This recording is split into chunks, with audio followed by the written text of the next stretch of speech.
Hello everyone. Today we want to continue with part 2 of a discussion on poor graphic design, specifically as it relates to fonts and graphics. You know, many people don't realize that fonts may look great on your computer when you're designing your site, but they may not even be available on another.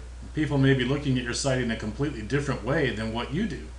Now, we mentioned in part 1 that features are often overused, and fonts are certainly one of those features. In fact, look at this survey here, the Nielsen Top 10 Web Design Mistakes of 2005.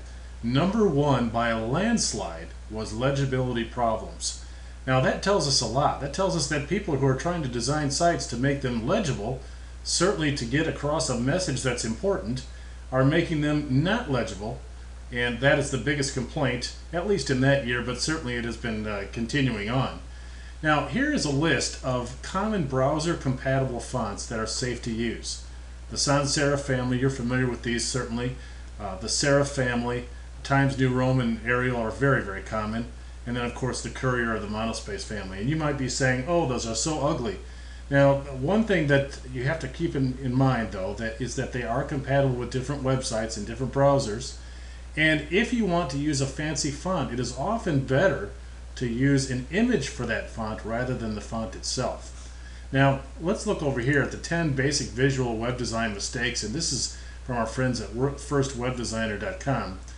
One of these is a bad font usage, and you can see right here how bad this looks. But, you know, even though we laugh at this, we see this so often.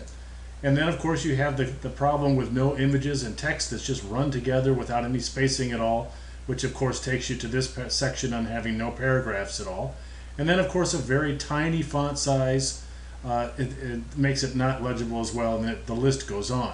We want to concentrate on fonts here and remind you that when you're using the OurChurch.com web builder, that font sizes come in families, font styles come in families, and a lot of these are the families that we just mentioned. And certainly some are ones that you need to stick with more common than others. The Times New Roman, the Verdana, the Arial Black. Those are more common. And then of course when you get to those styles, the italic and the underline and the bold, you want to be careful with those, as we said last week. Too much use of a good thing can often make a site illegible.